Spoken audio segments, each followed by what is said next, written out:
Welcome back, friend. I'm Randall Terry. You're watching Voice of Resistance. President Obama, I think it was yesterday, the day before, took off for his last trip to various nations to calm them down and tell them, don't worry, we're still America, and Donald Trump is going to be constrained by the office of the presidency.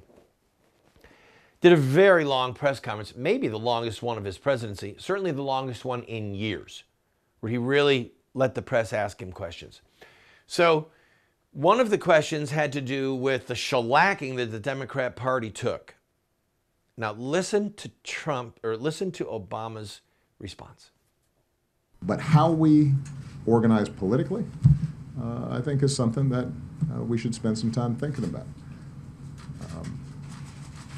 I believe that we have better ideas.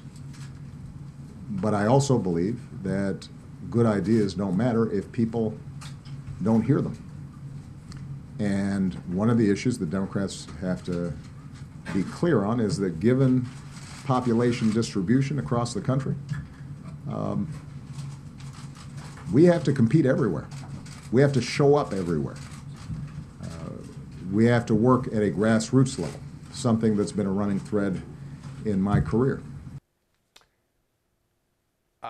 Are you telling me, Mr. President, that you actually believe not just that your ideas are better, which is laughable, but that your message was never heard?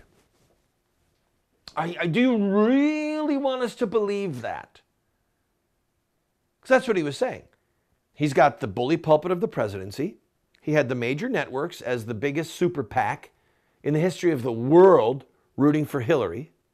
Their message of redistribution of wealth, of racial inequality, of stirring up hatred and bigotry and division amongst people, of the haves and the have-nots, and they need to pay their fair share, and only an idiot woman and an uneducated man would vote for Trump, and if you're highly educated, then you're gonna vote for Hillary. Their message got out. It got out, and it was repudiated. And let me say one other thing. I gotta have to weigh my words carefully. I have a bachelor's degree from two different schools. One of them is from State University of New York, and I have a master's degree from a military university, Norwich University. I value education. I'm a student. I'm still a student. This is not a green screen behind me, okay? These are books that I actually read. And I'm saying that, forgive me for touting my own horn a little bit, but I love learning. I love learning. But there's something going on in our colleges that's way worse than I thought it was. There's a lot of young people who go there and they lose their soul. They lose their mind.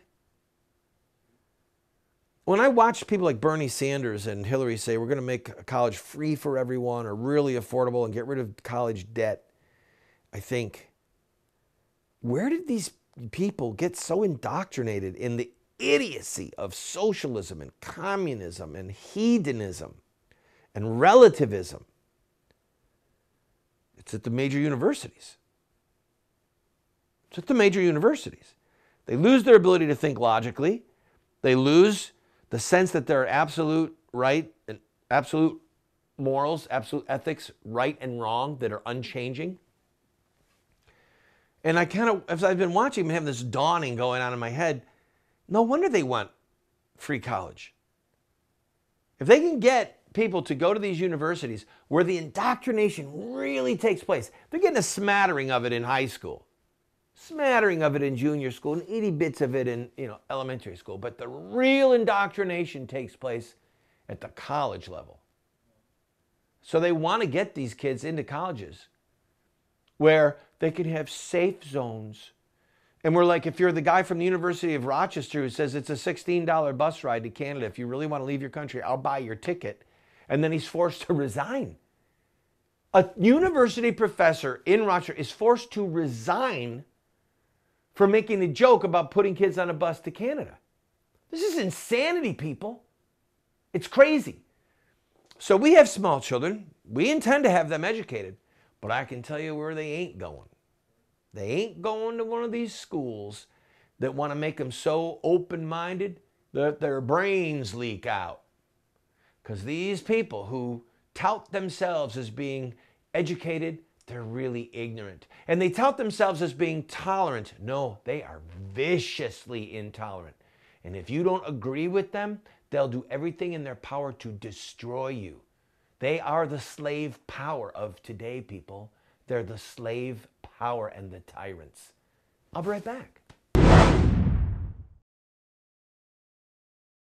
I want to invite you to go to our website. Almost every book that I have ever written is available as a PDF online for free. We have a ton of products, training materials, tools that are available for you for free. All we ask for is that you give us your email address. That's it. So that we can stay in touch with you. And yes, from time to time, ask you to support this work. So I'm inviting you, go to the website. Now, for those of you who say, well, I don't want a PDF, I want a real book. You can get one of my books. All you have to do is pay for shipping and handling, and then give whatever gift you want. And if you can't afford anything, we'll send you the book for free. Just pay shipping and handling. Why are we doing all this? Because we want to change the direction of the country, and we need to raise up a fresh generation of warriors to do that. That's why we have this tool. I invite you, go to the website, see for yourself.